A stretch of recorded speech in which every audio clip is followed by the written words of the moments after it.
우리가 어떤 서비스를 쓰는 과정을 좀 살펴보면 이렇게 구분이 되는구나 라고 이해할 수가 있는데요. 클라이언트 컴퓨터 위에 돌아가는 프로그램을 만드는 사람, 그게 이제 클라이언트 개발자라고 하는 사람, 이 요청에 대한 응답을 해주는 컴퓨터, 이 컴퓨터를 서버라고 하는데 그 위에 올라가는 프로그램을 개발하는 사람, 그 사람이 서버 개발자. iOS 개발자한테 너 앱 만드는 사람이니까 안드로이드 앱도 만들라고 이렇게 말할 수가 없는 거죠. 아예 다른 거예요. 전통적으로 이 디자이너와 개발자의 사이가 좋지는 않았습니다.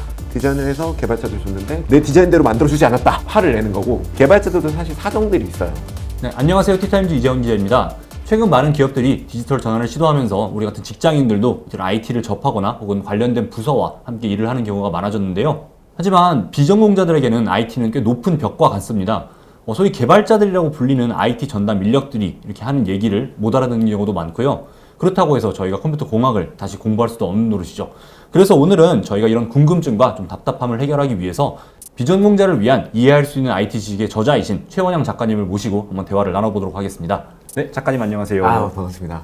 안녕하세요, 최현영입니다. 작가님은 혹시 전공이 네네. IT 그런 관련이신 거예요? 이런 책을 쓰셨으면은? 아니요. 저는 이제 대학교는 경영학과를 나왔고요. 그리고 대학을 졸업하고 나서 이제 IT를 공부한 케이스예요. 어떻게 보면은 기자님이나 혹은 다른 분들이 겪을 그런 개발자와의 문제점, 그런 것들을 저도 겪으면서 이제 공부해온 케이스라고 보시면 될 것 같아요.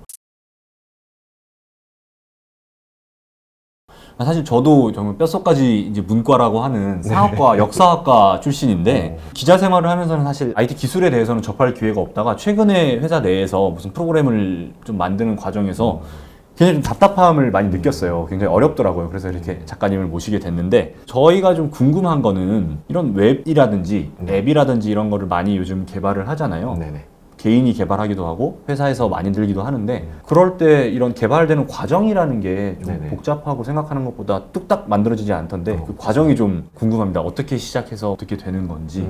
개발의 방법론들은 계속 이제 진화가 되고 있어요. 옛날에는 이랬어요. 기획이 끝나고 나서 디자인이 붙고 그리고 개발에 들어가고 그런 어떤 작업 방식들이 있었는데 요즘에는 짧은 단위의 개발 방식들, 그걸 뭐 애자일이라고 표현하든 뭐라고 표현하든 그런 것들이 막 나오고 있긴 해요.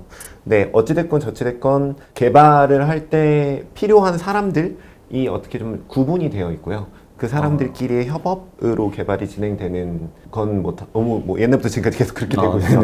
네. 지금 말씀해 주신 거를 보면은 개발이라는 거에 디자인도 들어가 있다는 말씀인 거잖아요. 이 프로세스에. 그렇죠. 그 안에는 어떻게 보면 디자인이 돼야지 들어갈 수 있는 개발의 분야가 있으니까요.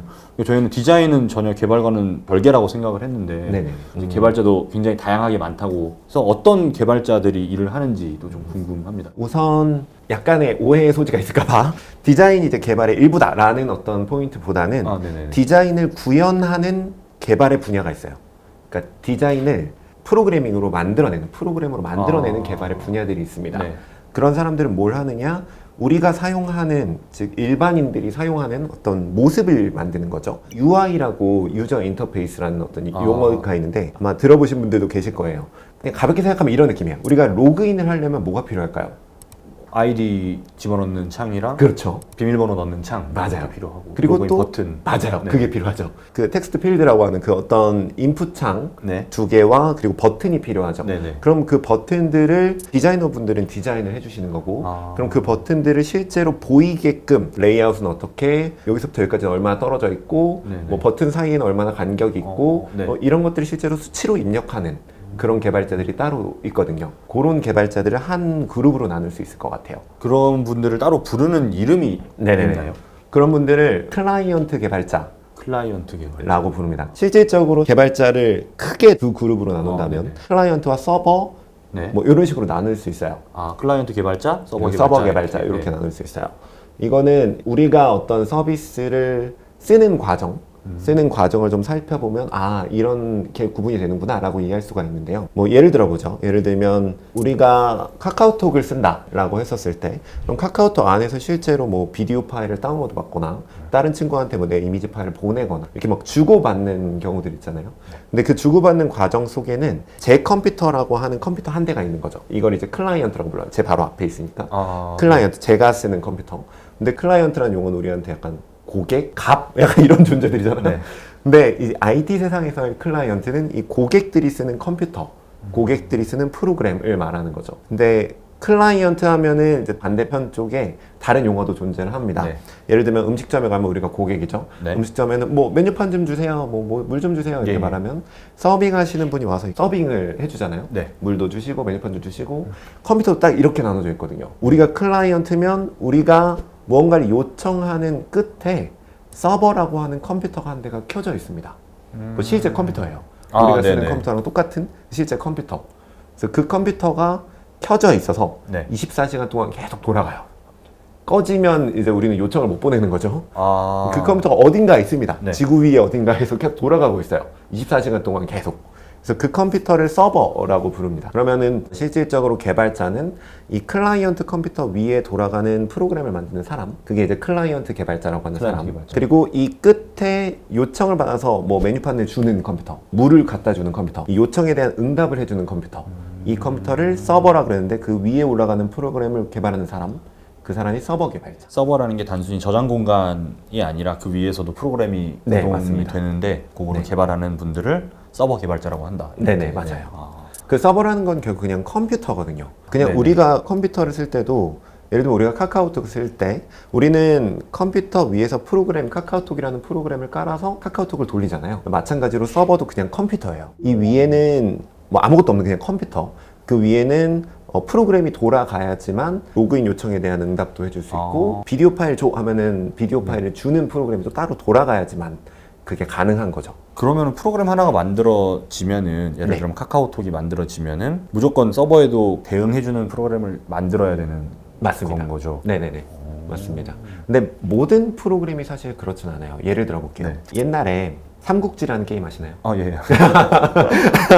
삼국지나 네. 그 옛날에 뭐 프린세스 메이커 뭐 이런 게임들 네, 아시나요? 뭐 그런 굉장히, 게임들은 사실 서버가 필요가 없어요. 그런 게임들은 설치해서 맞아요. 그런 것 그냥 같아요. 내 컴퓨터 위에서만 돌아가는 네네. 프로그램들이잖아요. 그런 컴퓨터들은 데이터나 혹은 파일을 주고받지 않아도 되는 남들과 그렇죠. 주고받지 않아도 되는 그런 프로그램들이 있죠. 그런 프로그램들은 그냥 클라이언트 위에서만 돌아가요.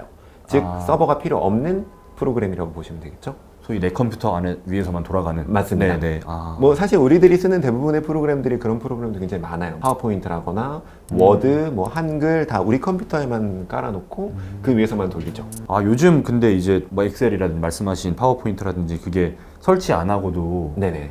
마이크로소프트 오피스라고 맞아요. 하나요? 그런 곳에서 쓸 수 있는 거잖아요. 네네. 그러면 이제 그거는 서버를 통해서 작동을 하는. 그거 이제 웹을 이용하는 거예요. 요즘에 이제 추세가 어떻게 변하고 있냐면 네네. 옛날에는 우리들의 컴퓨터 이거를 클라이언트 컴퓨터라고 지금부터 부를게요. 네. 왜냐면 네. 용어 정의를 했으니까. 네. 즉 클라이언트 컴퓨터에 프로그램을 설치해서 돌리는 방식으로만 구동을 했다면 네. 요즘에 이제 마이크로소프트나 다른 곳에서 시도하고 있는 건 프로그램을 설치하지 않고도 그 위에서 엑셀 같은 뭔가가 돌아가게끔 만들어내는 거. 그러면 네. 그걸 어떻게 하느냐? 기존에 있었던 웹 기술이 있어요. 웹은 좀 특별한 애들이에요. 사실 우리가 웹이랑 어플리케이션 이거 두 개를 클라이언트 사이드의 두 축으로 보거든요. 방금 제가 말씀드린 것들은 거의 다 어플리케이션. 카카오톡도 어플리케이션. 예. 소위 저희 컴퓨터에서 네네. 저희 뒤에 확장자 EXE로 해서 설치하는 옛날에 설치했던 그것도 그냥 어플리케이션이라고 어플리케이션이라고 보시면 돼요. 네. 사실 우리가 응용 프로그램, 뭐 아. 소프트웨어 뭐 이런 얘기들을 쓰잖아요. 그런 애들도 다 어플리케이션 소프트웨어의 약자로 이제 한국어로 번역을 할 때 응용 프로그램이라고 번역하고 뭐 그런 식으로 한 겁니다. 그러니까 어플리케이션이라는 게 스마트폰에만 적용되는 건 아닌 맞습니다. 거네요. 옛날에 네네. 쓰던 말씀하신 응용 프로그램 같은 게 원래는 그게 어플리케이션의 뭐 원조라고 네네, 그죠. 볼 수 있는. 맞아요. 그래서 어플리케이션은 이제 설치해서 우리 컴퓨터 위에서 돌리는 특징을 가지고 있다면 웹은 조금 다른 게 웹은 우리가 뭐 어떤 웹사이트를 들어가기 위해 우리는 어떤 프로그램을 키든지 혹시 크롬. 맞아요. 아, 네네. 그죠. 그게 이제 필요한 거죠. 그걸 브라우저라고 하는 프로그램인데 네네. 웹브라우저라고 네, 하죠. 웹 브라우저라고 그러죠. 우리는 뭐 네이버를 들어가기 위해서 혹은 어떤 웹사이트를 들어가기 위해서 이 브라우저라고 하는 프로그램을 켜요. 이 브라우저가 사실 어플리케이션입니다. 네, 근데 어찌됐건 이 브라우저라는 프로그램을 켜서 그 위에서 웹을 돌려요. 근데 그 말은 무슨 말이냐?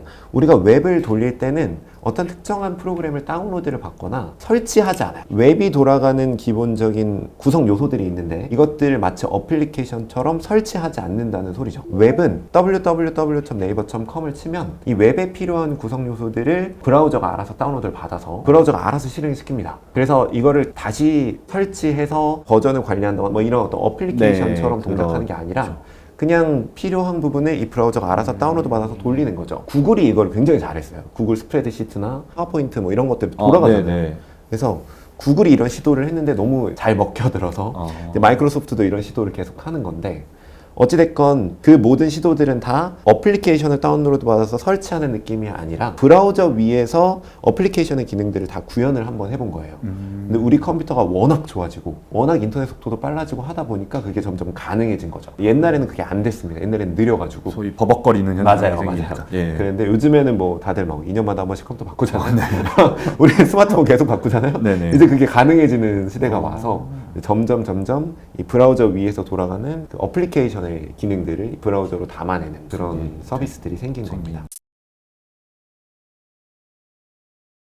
다시 이제 돌아가서 클라이언트 개발자들이 있고 또 서버 개발자들이 있는 거죠. 그러면은 저희가 보통 IT 관련 부서와 이렇게 일을 하고 뭔가 새로운 서비스를 만들 때 보통 이제 클라이언트 개발자분들이랑 얘기를 많이 하게 하게 되겠죠. 될 것 같은데 클라이언트 개발자 안에서도 좀 다양한 뭐 유형이 있거나 뭐 그런가요? 왜 그러냐면은 어떤 분한테 이게 안 돼요, 뭐 버튼이 안 돼요 이렇게 말씀을 드리면 그건 저한테 말씀하시면 안 됩니다라고 그죠. 말씀을 많이 하시더라고요. 그래서 그럼 어디로 가야 하지 이런 생각이 들어서 맞아요, 이게 맞아요. 뭐가 있고 어떤 거는 좀 누구한테 가야 하는지 일단은 기본적으로는 방금 말씀드린 어플리케이션과 웹 요거 두 개가 좀 갈립니다. 클라이언트 개발 안에서도 또 갈린다. 네, 어플리케이션과 웹이 크게 두 가지로 갈리고요. 웹은 잠깐 제껴놓고 어플리케이션만 좀 살펴볼게요. 어플리케이션을 보면 OS라는 개념을 좀 알아야 돼요.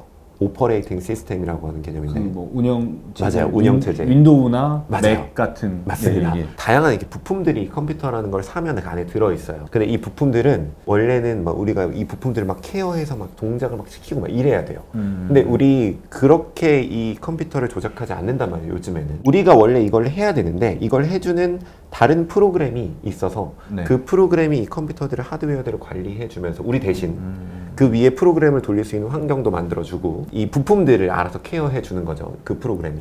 예. 그 프로그램이 이제 방금 말씀드린 운영체제예요. 그래서 뭐 예를 들면 포토샵을 쓴다라고 하면 포토샵을 그냥 컴퓨터 켜고 나서 바로 포토샵을 켜는 게 아니잖아요. 컴퓨터가 켜지면 윈도우가 켜지거나 아니면 맥OS가 켜지거나 그리고 그 다음에 이제 포토샵을 키죠. 그럼 윈도우나 맥OS는 뭘 해주는 애들이냐면 포토샵을 키기 위해서 혹은 뭐 파워포인트를 키기 위해서 프로그램을 키기 위해서 이 컴퓨터 하드웨어라고 하는 컴퓨터 부품들을 우리 대신 다 관리해주고 여러 개의 프로그램을 한꺼번에 돌려도 이 기계들이 잘 제대로 정상적으로 동작하게끔 그 모든 기반 내용들을 걔네들이 알아서 책임져 주는 겁니다. 소프트웨어적으로. 교통 정리를 알아서 해주는 맞아요. 그런 프로그램인 그렇죠. 거죠. 예. 네. 그래서 그런 운영 체제가 있기 때문에 우리는 좀 컴퓨터를 편하게 쓸 수 있는 거예요. 그래서 결국에는 우리가 컴퓨터를 쓰기 위해서는 이 운영 체제를 깔아야만 하는 거죠. 자, 근데 우리가 쓰는 운영 체제가 뭐가 있을까요? 좀 생각해 볼게요. 카카오톡을 쓰기 위해 운영 체제 어떤 운영 체제 쓰시나요? 크게 4개가 있는데. 아, 4개나 있어요. 네. 크게 4개가 있어요. 저는 지금 회사에서 사용하는 건 윈도우를 그죠, 사용을 윈도우. 하고 집에서는 맥북을 쓰고 있어서 이제 맥OS랑 네, 맥 그렇게 있죠. 2개. 네네.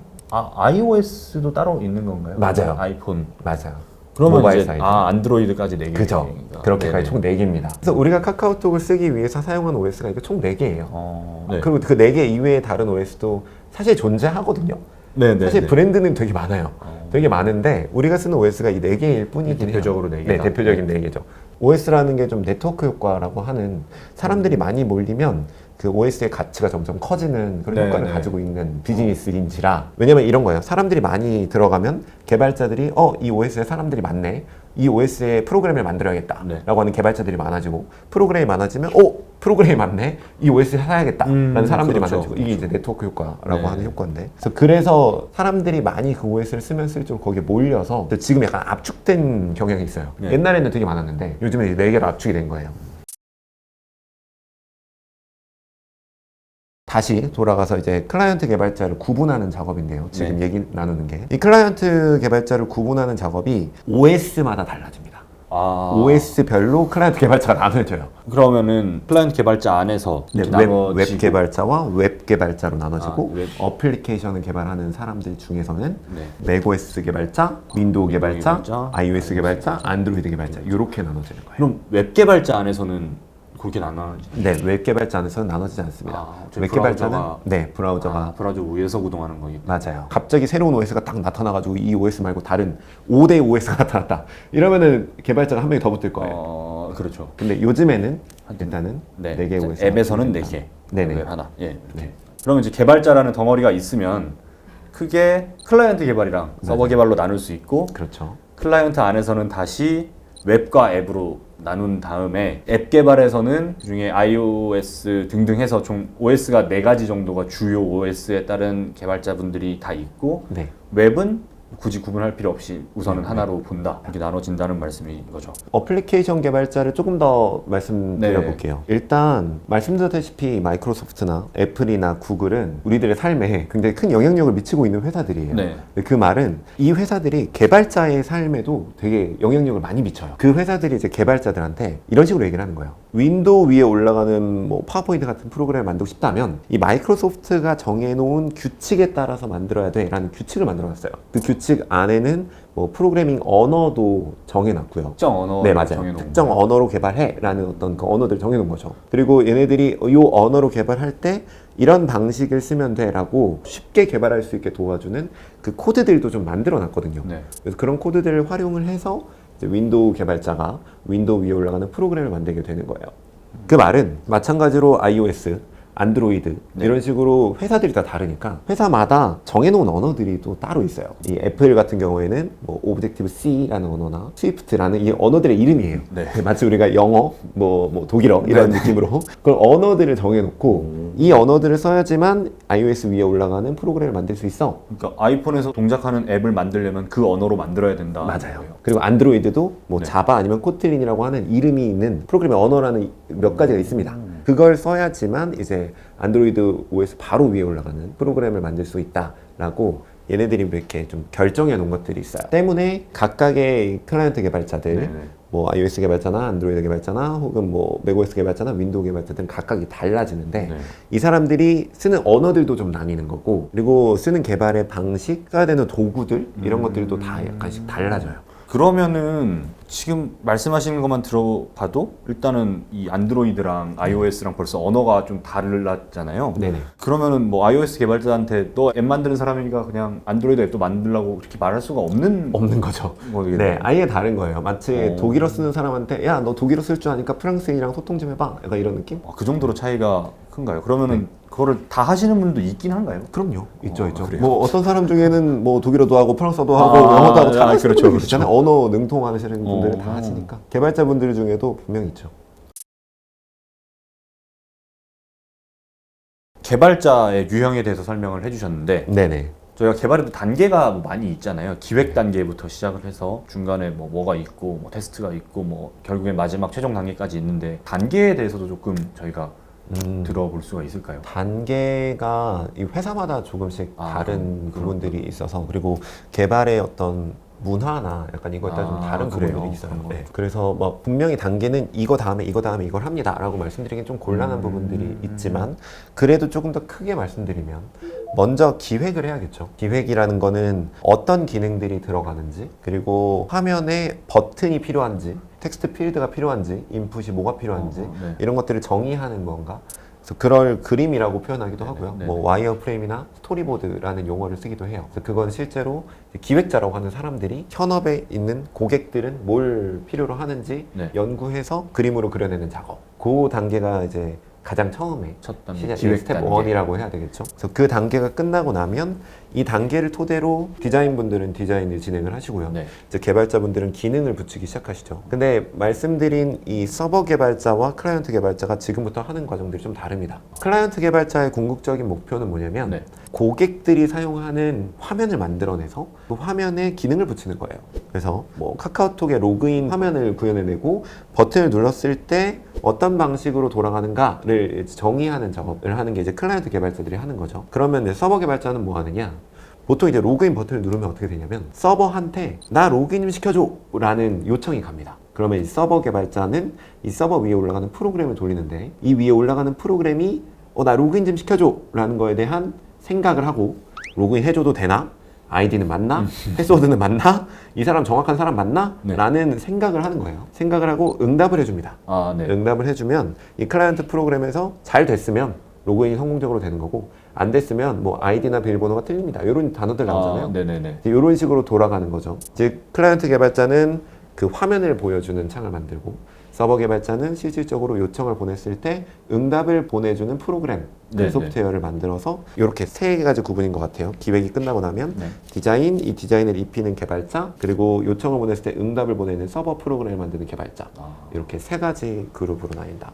그럼 디자인은 보통 클라이언트 개발자분들이랑 같이 이제 일을 하시는 맞아요. 거죠? 네. 협업을 아주 진하게 진하게 하는데 디자이너분들이 클라이언트 개발자분들이랑 보통 이 충돌이 굉장히 많이 일어나요. 현업에 가다 보면은 물론 요즘에는 좀 많이 좀 개선이 되긴 했는데 전통적으로 이 디자이너와 개발자 사이가 그렇게 좋지는 않았습니다. 왜 그렇죠? 왜 그러냐면 디자이너분들이 만들어낼 때 디자인을 사실 해보면 네. 어떤 고민을 하게 되냐면 정렬을 맞추거나 되게 이게 고집스럽게 여기를 맞추거나 네네네네. 딱 네모 안에 딱 아름답게 들어가야 되는 그걸 이제 정말 많은 고민을 해서 그걸 만들어내시거든요. 디자인을 할 때는 뭐 신미성을 입힌다거나 혹은 사람들이 어떤 버튼을 어디에 있어서 그거를 어떤 방식으로 누르게 했으면 좋겠다 이런 고민들을 되게 많이 해서 이런 UI적인 유저들이 누르는 버튼이나 이런 것들 그리고 UX 어디다 배치하는가 이런 것들 많이 고민을 해가지고 만드는데 네. 이제 그것들에 대한 민감도가 개발자와 조금 다른 측면들이 있어요. 그래서 개발자들은 이 디자이너만큼의 이 디자인에 대한 센스라고 할까요? 네네네. 그런 것들이 당연히 뭐 디자인을 공부한 그쵸. 사람이 아니니까 공부를 당연히 좀 부족할 수 있죠. 그런 측면에서 오는 그 괴리감. 그것 때문에 이제 디자이너분들은 디자인을 해서 개발자들 줬는데 개발자가 내 디자인대로 만들어주지 않았다. 라는 이제 화를 내는 거고 네. 이제 개발자들도 사실 사정들이 있어요. 안드로이드만 해도 기계가 진짜 많습니다. 기계가 안드로이드 기계만 해도 100개가 넘어요. 안드로이드 기계만. 그리고 iOS도 아이폰 옛날에 있었던 기계부터 네. 지금 뭐 10이 뭐 더 넘어서 많은 기계들이 나올 건데 이 기계들마다 뭐가 다르냐면 이 화면의 비율이 조금씩 다릅니다. 특히 안드로이드는 이게 정말 극악이에요. 그렇죠. 뭐 갤럭시 시리즈만 해도 노트는 훨씬 크잖아요. 맞아요. 이렇게 된 것도 있고 네, 이렇게 된 네. 것도 있고 뭐 접었다 펴는 것도 맞아요. 있고. 그 접었다 펴는 거 나왔을 때 안드로이드 개발자들이 막 눈물을 흘렸을 거예요. 이거는 또 어떻게 하냐 이런 것들이 있어요.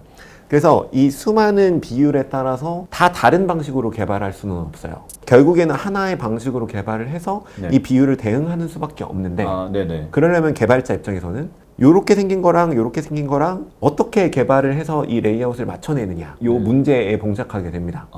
그래서 그 문제에 봉착했었을 때 디자이너는 사실 디자이너가 이 100가지의 디자인을 다 줄 수는 없잖아요. 그럴 수도 없을 뿐더러 개발자도 이 100가지의 디자인을 다 구현해낼 수는 없는 거죠. 네네. 그거 뭐 하면 되는 거 아니야? 라고 생각할 수도 있지만 한 번 한다고 해서 끝이 아니에요. 개발은 계속 수정하고 네네네. 새로운 기능 붙이고 지우고 해야 되기 때문에 업데이트 맞아요. 해야 되죠. 네. 그래서 100가지를 만들어낸다면 100가지를 수정해야 되고 100가지를 지워야 되고 그건 너무 말도 안 되는 얘기입니다. 결국은 하나의 어떤 체계가 필요해요. 그 하나의 체계로 개발을 했었을 때 이 디자인의 민감도와는 좀 달라지는 측면도 이 디자인을 만들어냈을 때는 좀 달라지는 즉 이 화면의 비율과 이 화면의 비율은 다를 수밖에 없는 이런 문제들이 이제 개발자한테는 있는 거죠. 그래서 이런 서로 다른 입장의 차이 때문에 이 둘의 부딪힘들이 많이 생깁니다. 그게 이제 전통적으로 있었던 개발자와 디자이너의 이슈들이에요. 그러면 말씀해주신 대로 디자이너분들은 약간 이제 신미성을 좀 더 초점을 두시고 UI적인 면에서는 편의성까지 좀 고려를 많이 하시는 건데 개발자분들은 어떻게 표현하면 호환성 문제를 그죠. 더 신경을 쓰다 보니까 서로 충돌이 맞아요. 생긴다고 볼 수 있겠네요. 맞습니다. 이렇게 그러면은 아까 말씀하신 대로 디자이너, 개발자, 그다음에 서버 개발자 이렇게 네. 세 분이 일을 하시면은 그 다음 단계 또 뭐가 있나요? 그냥 그러면 완성인가요? 그렇지 않죠. 클라이언트 개발자와 이 서버 개발자는 이제 서로 다른 프로그램을 만드는 거잖아요. 어떻게 예, 보면. 그럼 이 서로 다른 프로그램이 서로 요청을 보내고 네. 응답을 받기 위해 그 중간에 사실은 체계가 필요합니다. 규칙들이라고 할까요? 약속이라고 할까요? 이런 어떤 약속들이 되게 사소해 보이고 작아 보이지만 이게 사실은 되게 중요하고 약속들을 제대로 정하지 않았을 경우에 생기는 문제점들이 되게 많거든요. 그래서 그런 약속을 API라고 하는 어떤 서로 간의 규칙이 있습니다. 예. 이 규칙을 통해서 요청을 보내고 응답을 받는 이 시스템이 마련이 되는 거죠. 클라이언트 개발자가 클라이언트 프로그램 만들고 서버 개발자는 서버 프로그램 만든 다음에 이 둘이 서로 요청을 보내고 응답을 받을 수 있게끔 그 중간에 있는 체계까지 마련을 해놓는다. 네. 이 정도로 생각하시면 거의 마무리가 되는 거예요. 그러면